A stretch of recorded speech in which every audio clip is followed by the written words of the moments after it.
7 de la mañana con 6 minutos, continuamos en nuestra franja informativa. Nuestra intención ahora es buscar opiniones sobre la realidad nacional. Ya veíamos las dificultades económicas a las que está enfrentada nuestro país. En este primer semestre del año las cifras son preocupantes y esto agudiza la pobreza que, según los datos recabados por el PNUD, se ha incrementado en más del 10% en los últimos 2 años en nuestro país. Esto lleva a la reflexión sobre el tema pobreza, pero la pobreza urbana, que parece ser es otro fenómeno. La pobreza se está trasladando ahora a las ciudades, cada día está llegando a más hogares dentro de las zonas urbanas del país. ¿Cómo entender esto? Y dentro del concepto del plan de pobreza urbana, ¿cómo contrarrestarlo? El experto, especialista en desarrollo humano y objetivos del milenio, Jimmy Vázquez, con nosotros esta mañana. Bienvenido, Jimmy, gracias por acompañarnos. Muchas gracias. Que podamos platicar de este tema. Sí. Este plan fue presentado hace un par de días atrás. Entiendo que tiene como objetivo empezar a visibilizar la realidad de una entendida nueva pobreza, para más o menos poner el concepto. ¿Es así?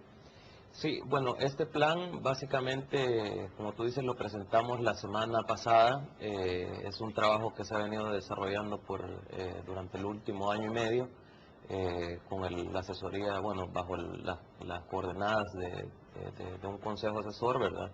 Y que viene a ser, digamos, una propuesta de plan para atención a la pobreza urbana debido a que usualmente, bueno, hemos estado en América Latina, ¿verdad? Hemos estado hemos estado pensando que la pobreza únicamente está en las zonas rurales, si bien hay una fuerte incidencia en las zonas rurales, pero también el fenómeno se ha trasladado a las ciudades en la medida que el proceso de urbanización en la región pues ha ido incrementando de manera exponencial, ¿verdad? Entonces, es como dice el estado situacional que se presenta en el documento, es una cuestión que ha cambiado radicalmente en los últimos 10 años con El Salvador y empecemos quizás con eso, ¿verdad? Las tasas de crecimiento o de migración interna entre lo rural y urbano han sido drásticas, ¿verdad? El Salvador quizás ha sido, si no el primero, el segundo país urbanizado de la región de América Latina.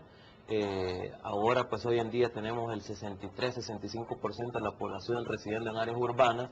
Entonces, es de esperarse, pues, no solamente por eso, pero es de esperarse que algunas condiciones que ya estaban, algunas condiciones estructurales negativas que estaban en las áreas rurales, pues que se trasladen a las áreas urbanas en la medida que no exista un plan que vaya organizando todos estos movimientos internos, ¿verdad? La famosa migración del campo a la ciudad o del campo a la ciudad y luego a otros países, pero en este caso, ¿cómo entender el fenómeno? Es decir, porque se supone que se salió del campo para venir a las ciudades, pero ahora está en más pobreza. Exacto, ese quizás es el punto donde nosotros iniciamos el análisis de este documento. Empezamos a ver, digamos, el proceso de urbanización, decimos, bueno, en realidad sí ha existido un proceso de urbanización bastante acelerado.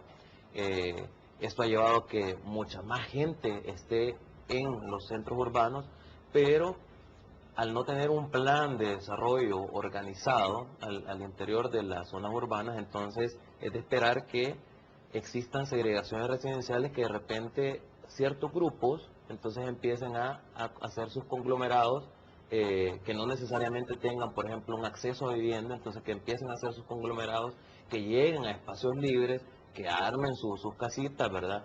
Que no tengan, que obviamente, o sea, van a armar sus casas de acuerdo a como ellos pueden hacerlo, de acuerdo a sus fuentes de ingreso, y al final de cuentas, entonces eso te lleva a que tengas un acceso bastante bajo en términos de servicios básicos. Entonces, lo que ha sucedido, digamos, aparte de ese proceso de urbanización es, ya entrando al tema pobreza, y esta es la pobreza, pues medida de la manera más simple, que es pobreza de ingresos, lo que hemos visto es que antes, de cada 100 pobres, digamos, antes, me refiero a 10 años atrás, ¿verdad? Antes de cada 100 pobres, 50 y 60 quizás estaban en el área rural. Ahora, al año 2008, de esos 100, 58 están en el área urbana, ¿verdad? Uno de los primeros datos. Segundo, digamos, algo que tú ya decías, las tasas de pobreza. Como resultado de las crisis internacionales, como resultados de, bueno, sobre todo de esto, en los últimos 2 años, se elevó en 10 puntos porcentuales. Pero cuando uno lo ve en términos ya en un continuo de tiempo entre 90 y el 2008, lo que ve es de que nosotros al 2008 teníamos ya las tasas de pobreza que teníamos en el 99 como promedio nacional, y en las áreas urbanas habíamos retrocedido como 13 años.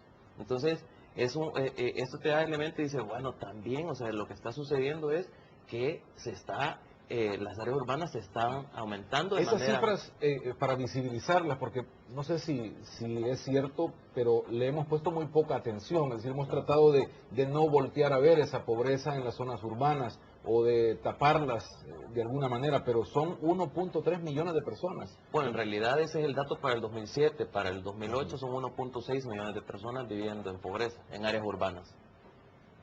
Eso es un incremento exponencial importante para un país como el nuestro. Es el incremento, sí, bueno, es un incremento importante, digamos, en América Latina lo que uno esperaba a partir de la crisis era que se pudiera retroceder en promedio, ¿verdad? En 5 puntos porcentuales a lo mejor, o sea, perdón, se podía retroceder 5 años en las tasas de pobreza que se habían alcanzado. Pero nosotros vemos que para el caso de El Salvador fue el doble, ¿verdad? Y que fue sobre todo, que se ha retrocedido sobre todo en los avances que se han tenido en las áreas urbanas. Entonces, ahí es donde ya entra toda esta parte de justificación, ¿verdad? De cómo ha ido creciendo la pobreza, o sea, cómo se ha ido urbanizando la pobreza en el país. No quiere decir esto de que en el área rural no haya aumentado, sí, pero no en la medida en que ha ocurrido en las áreas urbanas, y sobre todo el otro elemento es de que en las áreas rurales pues ya existe un programa de atención a la pobreza rural, ¿verdad? Resolidaria, como se llamaba anteriormente, ahora Comunidades Rurales Solidarias, ¿verdad? Pero en el área urbana no existe. Aparte acá es un poco más complejo, porque no solo se trata, porque nosotros, o sea, digamos, en el área rural no tiende a ser un poco más homogénea el tema de pobreza, tiende a ser un poco más homogéneo. Acá, cuando nosotros empezábamos a ver con el Consejo Asesor, bueno, ¿y a qué unidad de intervención tenemos que llegar? Entonces lo que veíamos era, puedes entrar al municipio, pero por ejemplo puedes decir el municipio de San Salvador, pero focalizar en el municipio de San Salvador, ¿a dónde? Entonces ahí, digamos, bueno, ¿cómo hacemos para llevarlo más a lo micro, ¿verdad? Más a lo focalizado? Entonces empezamos a ver los clásicos asentamientos, ¿verdad? Los tuburios que se les ha llamado, ¿verdad? Entonces decimos, la unidad de intervención entonces es el asentamiento urbano precario. Pero veamos cuáles son las condiciones del asentamiento urbano precario versus el promedio urbano. ¿Qué es ser pobre en esas zonas? Exactamente. Entonces empezamos a ver todo el tema de acceso a servicios básicos, ¿verdad? Y esto hablo de agua, hablo de saneamiento, de desechos, de cómo se desecha de la basura, bueno, la periodicidad del agua, por ejemplo. Entonces, uno lo que ve es de que el promedio urbano, pues, es bastante aceptable, si se quiere, ¿verdad?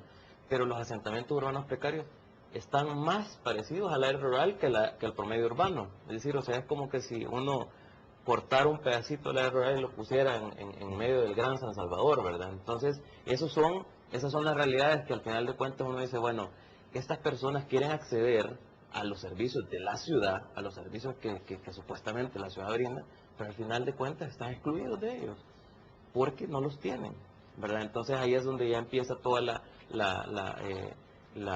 ¿cómo se llama? La justificación de por qué también un asentamiento urbano precario, ¿verdad? O sea, la verdad es de que no es lo mismo, y uno lo ve, o sea, no es lo mismo puede estar un asentamiento urbano precario y a la par una colonia con todas las facilidades, pero el asentamiento urbano precario no tiene las mismas, ¿verdad? Entonces, ¿hay posibilidades de retroceder esta pobreza urbana o de regresar la gente a sus lugares de origen, volver al campo? O sea, ¿uno pensaría en eso o cómo es la visión que hay que tener como ciudadanía sobre este tema de pobreza urbana?